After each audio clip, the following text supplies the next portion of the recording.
Hello and welcome to the Capgemini Super Techies show on ET Now. This is India's first reality TV series for IT professionals, and it's a platform where they get a chance to exhibit their tech talent to the world. Let's find out if this week we're indeed going to find our super techie. I'm your host, Abhimanyu Radhakrishnan. Now, in every episode, we have three teams battling it out for a place in the grand final. These three teams are among 21 that were selected in a fairly grueling pan-India process, and one of them will become our grand champion, the super techie, and walk away with a cool 10 lakh rupees. So we wish them all the best. Let me introduce our jury for today's episode. We have Rajiv Jorapur, who's the General Manager IT at Mercedes-Benz India. He's, of course, the man who has designed today's challenge for our contestants. And joining him to evaluate the solutions are Dr. Nilay Yajnik, who's Professor and Chairman of the Information Technology Department at Narsi Munji Institute of Management Studies, and Ron Toledo, who's CTO for Continental Europe at Capgemini. Thanks so much for joining us on the show, gentlemen. Anyway, let's get the ball rolling on our very first round. We call it the challenge.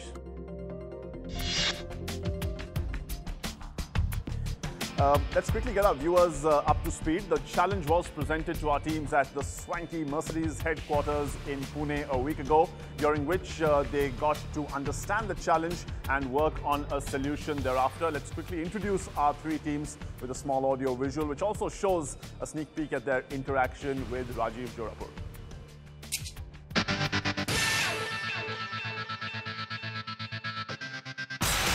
Hi, I'm Saurav. Hi, I'm Harsha. Hi, this is Umesh Tiwari. I'm Ashish Mishra. Hi, my name is Rajanan Pujari. Hi, my name is Parag Kulkarni. We are here at Mercedes-Benz plant in Chakan. I think this is going to be really interesting to put your technical strength on test. In terms of the challenge, I have absolutely no idea what it is. The guess I can make is there should be some really current business problems. Some of these challenges could be in the mobility space. Somehow I think that it might have to do with mobile phones during a Grand Prix interacting with Mercedes team.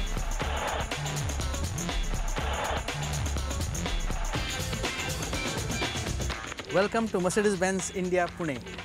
I am Rajiv Jorapur, Head of Information Technology here. I am very excited driving this SLK, and I am equally excited at this challenge. We hope at the end of this challenge to have really fascinating experience to our customers going ahead. Would you be interested to see what the future of technology looks like? What I would like you to do is to wear your Glastons. It gives you a brief audio visual of our research vehicle, which we call as the F125. And that, then we step into the challenge.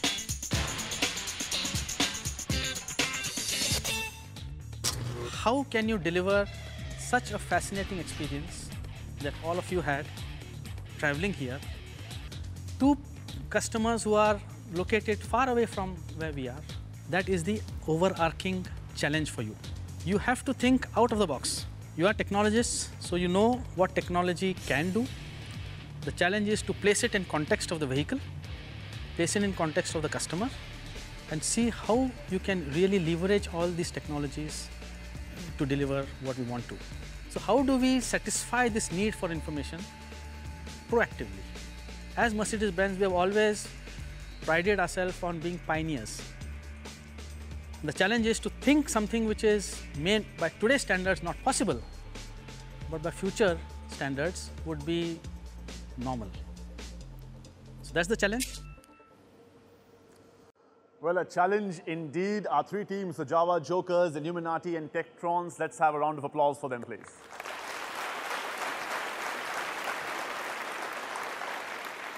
Guys, what was the experience like going to the Mercedes-Benz plant and getting that really futuristic look at their next-gen car? It was really awesome. I mean, we looked at the F125 and we actually drove through SLK 350 with Mr. Rajiv, and it was simply amazing to look at the cockpit-style control panels and the interiors. Right. We couldn't have imagined before. Right. Putting on those virtual reality glasses, you already got a taste of high tech. Now you have to improve on that. Looking at those cars, it's literally a pinnacle of technology. So coming up with something that matches that is going to be a tough thing for us. Okay, you guys have had only a week to put this together, and you're doing your full-time jobs as well. Difficult doing it so quickly? Yeah, definitely. But I think the video was pretty inspiring, so that gave us the energy to go through with it. Okay, so they only had a week to prepare their solutions, but they did have some help in the form of a mentor from Capgemini India. It was Vishal Gupta, and let's see what he has to say about his experience in grooming these three teams. Thanks, Abhimanyu. It has been an amazing experience working with these three creative teams on a challenge that was complex and futuristic. They have done a lot of research to find out what kind of technology will impact the customer experience landscape over the next 10 years. I'm very happy with their solutions, and I hope the jury will also appreciate the same.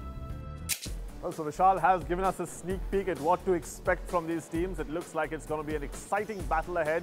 We'll come to you with that in just a short while. Stay tuned to ET Now for the Capgemini Super Techies show.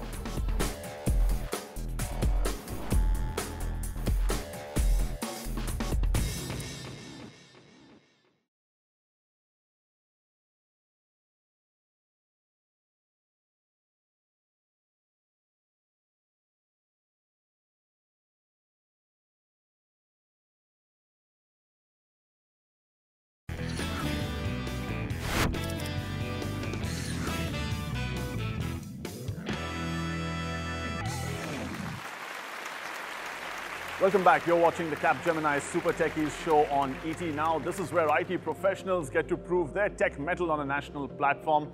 We're going to go straight to our three teams here who are ready with the executive summaries of their solutions to the challenge that Rajiv posed to them earlier. We call this round the solution. Okay, in this round, the three teams will present their solutions to the jury and will be judged on 4 parameters. These are the problem comprehension, quality of the solution, adapting to alternatives, and the presentation itself. Java Jokers, you're our first team today. Whenever you're ready, you have the floor. Hi everybody. As we all know, Mercedes-Benz is not just an automotive company, but it's a luxury experience and a futuristic experience at that. So in order to take this futuristic experience, things like the F125, 3D visualization to the Indian market so that everybody can experience it, we realized that we needed to build an entire ecosystem and not just 1 or 2 components. So our ecosystem consists of 4 simple things. The first is social layering. Social today means Facebook and Twitter, but down the line we think that there are going to be a large number of other networks that overlap very well with the Mercedes-Benz demographic.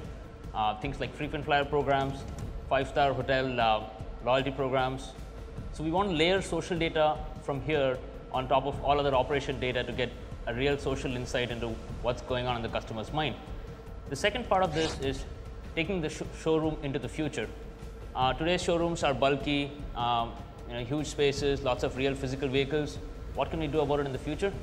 We look at it as a small, maybe 20 feet by 20 feet place where there's a little virtual car that you can test drive any model on, and this little screen where you can interact with the Mercedes-Benz sales personnel who can tell you exactly what you want because we've already done the social layering. So imagine you are at the airport and you're flying off to a distant place.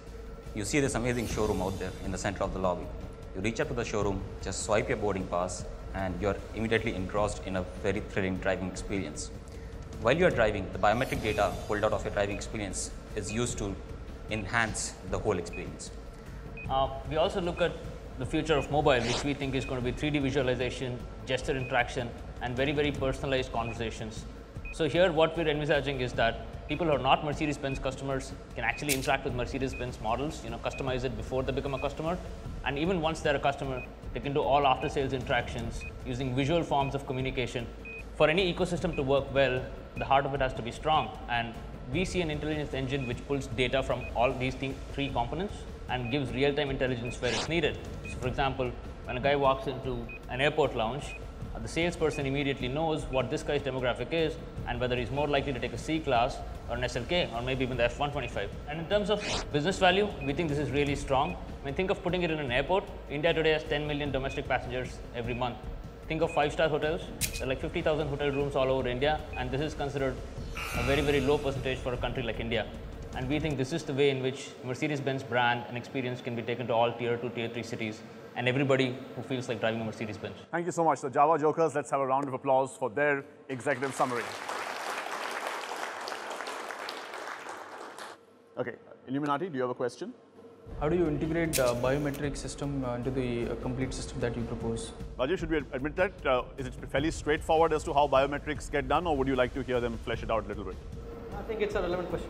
Java Jokers? So when we talk about the virtual driving experience, so this guy is sitting in a car that has real leather seats, but the entire surrounding experience is virtual. So for example, things like pulse rate, right? Or things like body surface temperature. These can be measured very easily when a person is sitting on a device, right? Fair enough. Java Jokers, you answered the Illuminati's question. Tektrons, do you have something to pose? It's fine to deliver the experience in different fashions to the customer, but how do you actually enhance that customer going forward, enhance that experience going forward?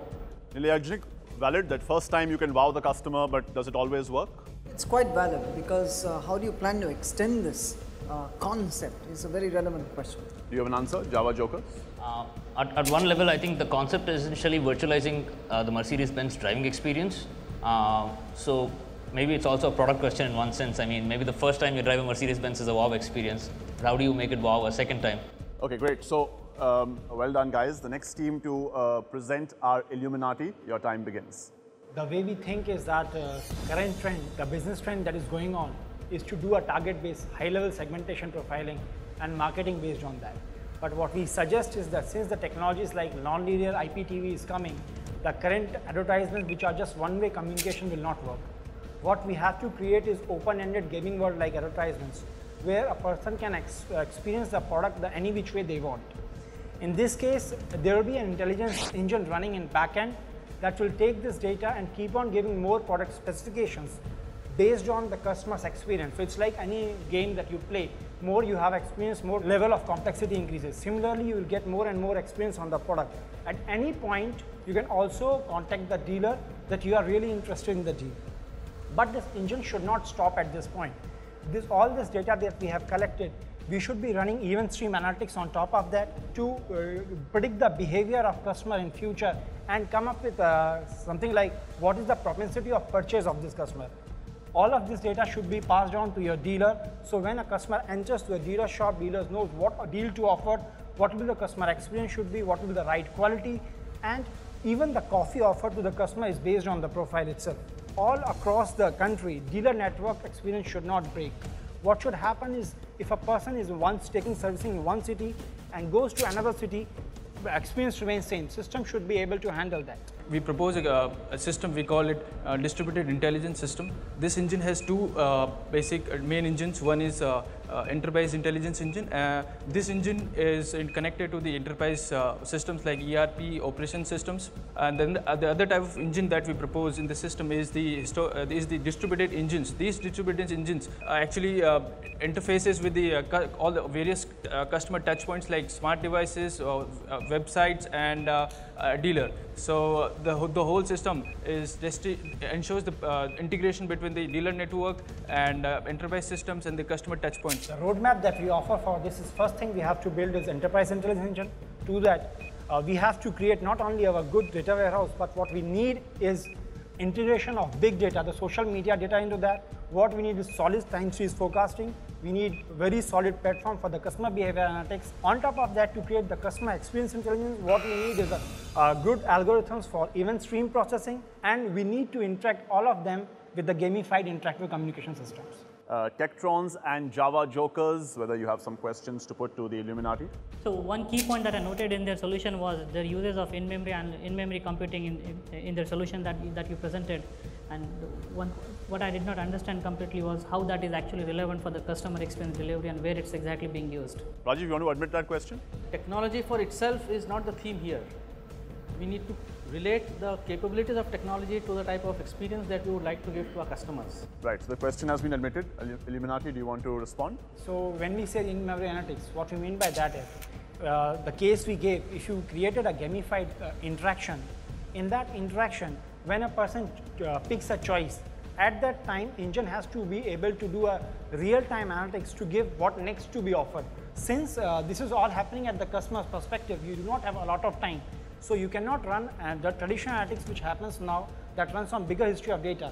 You have to run it at that platform, and that's where in-memory analytics comes in picture. Okay, Java Jokers, do you have a question? So you talked a lot about game mechanics and how the engine works to give a better customer experience. But right at the beginning, you talked about two-way communication. However, at least for us, it was not very clear. I mean, there was one part about interactive TV, but you said about increasingly complex interactions. So do you have anything in mind, and would that necessitate further technological developments on the part of Mercedes-Benz? Ron, do you want to admit that question? Were you clear on the use of the interactive TV and two-way communication? Well, it's clearly a perspective that you have described so far, which is very much from, let's say, the solution. And let's reverse it a little bit and think a little bit about the other sides of the channel and what would it look like. So that's a good question, I guess. Yeah, Illuminati? I'd like to take an example of current IPTV. In IPTV, you have the return path available, where whatever interaction, the interactive TV you run on, goes back to the channel providers, and they can actually do the analytics on that. So we are talking about something similar mechanism, where the Mercedes-Benz itself owns the advertisement, so you get the data back, and you should be able to analyze on that. Right, thanks for that, Illuminati. Our final team to make their presentation of their solution are Tektrons. Whenever you're ready, to the jury. Imagine Mr. Joshi, who is a senior level manager in a company, is going out for lunch with his family.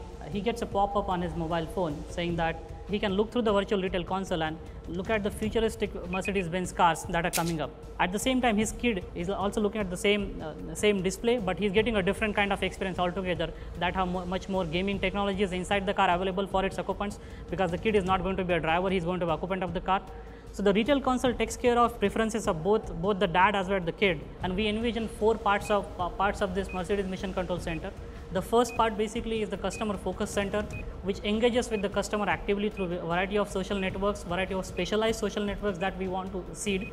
The next step is to identify the customer at various touch points. We imagine a center called Customer Experience Delivery Center, who is actually in the business of delivering the right experience to the customer based on the preferences that were identified earlier. Is the Customer Intelligence Center, which is focused on measuring the experiences that are delivered across all these channels to all the customers. And all this can be possible through something called a high performance computing cluster platform, which has to be a very rock solid platform having huge amount of data processing capacity, wherein the analytics server will process all this data, come up with the right customer preferences at the right time, and be able to ready for these virtual consoles, which are going to detect the customer and then query the kind of data that has been already processed by the analytics engine. Java Jokers and Illuminati, if you have a question to Tektrons. Do you see this as scaling to a large number of tier 3, tier 4 cities? Ron, do you want to allow that question to go through? I think it's a relevant question, yeah. Yeah, Tektrons, you want to answer that? Again, what we are projecting is next 10 to 15 years into our tier 2 and 3 cities, wherein the usage of social media and mobile technology is going to be anyway on the high rise. So we would have already identified a set of large number of high net worth individuals in those cities. Yes, well, of course, though it's a well-known fact that many of Mercedes' customers are not necessarily even in the metros or the tier 1 cities. We've heard of the stories of Sholapur and Ludhiana. So anyway, great cross-questioning by all teams. And now I would request our jury members to put down their scores on the 4 parameters. The 4 are problem comprehension, quality of the solution, adapting to alternatives, especially in the Q&A round, and the presentation itself. Gentlemen, all yours.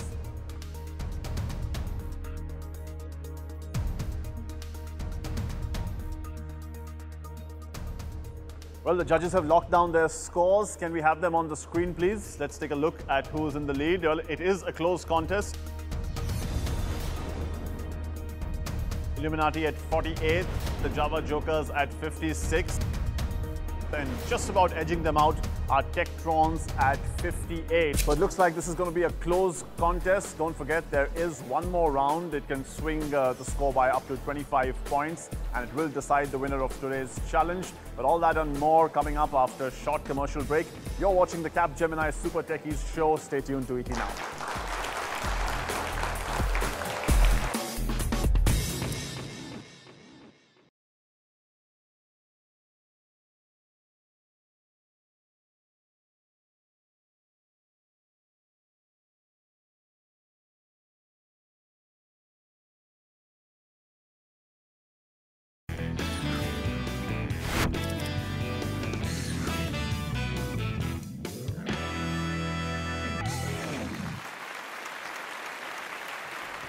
Welcome back. You're watching the Capgemini Super Techies show, the hunt for India's top IT professionals. So far, we've got Team Tektrons just about edging the Java Jokers and Illuminati a little behind. But that lead is only of 2 points. Can the Tektrons hang on to it? Let's find out if they can in our last round. We call it the verdict. Now in this round, the judges who have gone in depth into those presentations earlier as well will quiz the teams individually over specific parts of their presentation and then mark them on that final parameter, which is the feasibility of the solution. Professor Yagnik, I'm letting you go first. I'd like to ask a question to all of you. How do you plan to use technology to enable much better preventive maintenance? We believe that part of the solution is already with Mercedes-Benz because they have this fantastic system called MRS 2. What we plan to do as part of our solution is connect that MRS 2 platform with our Mercedes Vision Control Center so that every time an anomaly is detected in the car, our Mercedes Control Center will already know that, which will route it to the retail consultants and the service virtual service assistants, which will have an immediate callback mechanism or any warning mechanism that can be routed back to the customer at the right time. Illuminati, you want to answer that? We take preventive maintenance not only of the car itself, but we think that chance of a customer going also is part of it. So you have to manage the customer experience so that customer doesn't go out of just technical faults, but it might go out of because of your services. So if in a locality you have seen a trend that just because of a seating of a car not being right, people have not liked it, you can do it beforehand and give that service to customer before. Java Jokers? So there are a couple of things here. First up, Mercedes-Benz going forward is obviously having all their car data on the cloud, and the Mercedes-Benz engineers know best, at what critical points, preventive maintenance must be undertaken. There are two other key points. One is, can you manage your dealership so that when that car is taken for preventive maintenance, there is another car right there available at that time. And the other thing is an intelligent system that works on the basis of local patterns. As the car is always on the cloud, so any glitch, let's say the acceleration graph doesn't look well, right? So the system can easily detect, okay, this is a problem out there. And if it's fixable by software, the software patch can be directly pushed out, or otherwise the car can be just called in to be serviced in the nearest service center. Ron, you want to have a go at any of the teams? You know, what I think is striking if you think about buying a car, particularly a Mercedes, is it's an emotional thing, right? My question is, how does all that data stuff help you to actually get the emotion that is needed to make that final decision? Let's start with Illuminati.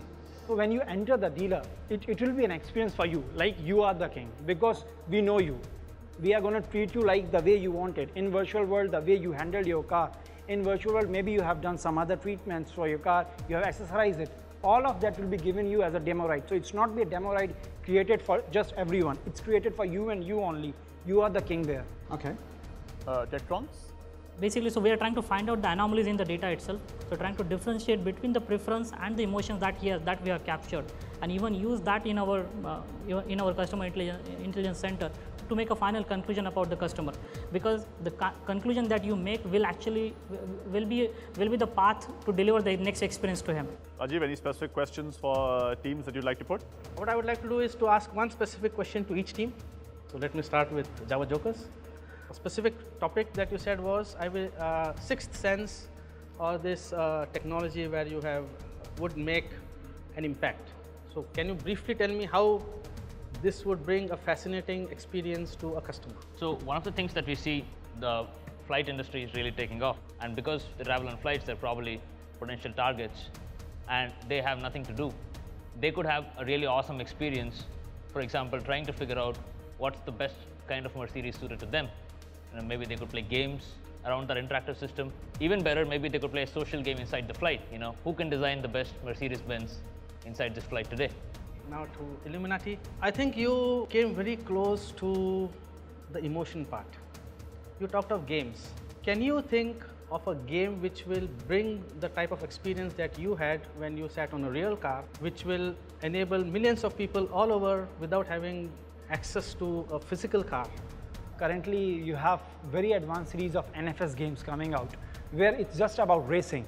But if we can make it completely specific to Mercedes, where different models are available, and every model is for different purpose. So you can actually live the experience of Mercedes, and out of that, then you can choose in your situation what you think is the perfect fit. I can change my mood, I can drive whatever, but finally I can even customize my needs. So I can, at the end of day, even if I drive a sports car, but I'm a person who's going to drive always in city, I can actually experience it and know what is best for me. Something for Techies? What I would like to ask you is, you've used words like engage the customer. Tell me one instance of how your solution, how you look from a use case where you are talking of a real engagement with an Indian customer. One network that me and Parag quickly thought about was a network for doctors. Like typically high-end doctors in India they have a desire to buy Mercedes-Benz cars. If we can imagine an ecosystem where doctors can interact with each other, so that could give a real professional value to the doctor's network, and we can build out this network, and one doctor will refer another doctor for buying a Mercedes-Benz car because they will see the value that brings in their professional value. We believe if a doctor is driving and he's getting information before he reaches the hospital, the Mercedes-Benz car will enable him to basically, so he'll basically simply amazed by the information that he has access to by the time he reaches to the hospital itself. Okay, well, the grilling of the teams is done. May I now ask the jury yet again to deliberate one final time and put in the scores on that last parameter, the feasibility of the solution. They've already grilled our three teams quite a bit, and we had a CIO on the show who was very forthright. Now, gentlemen, the hard part, the final parameter.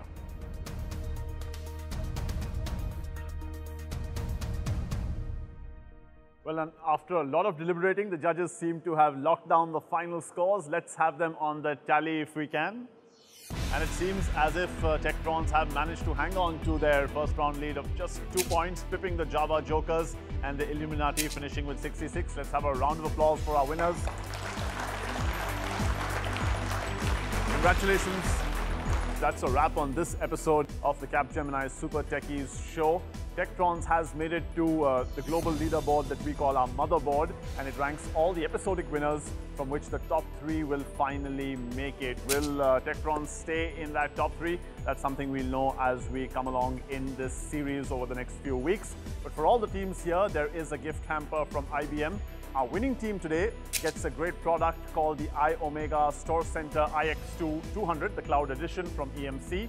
EMC is also a global partner of Capgemini and is a technology major which helps organizations to store, manage, protect, and analyze their most valuable asset, that is information, in a more agile, trusted, and cost-efficient way. So congratulations once again to all the teams. So well, this contest is getting exciting. Until next week, it's goodbye from all of us at the Capgemini Super Techies show. Keep watching ET.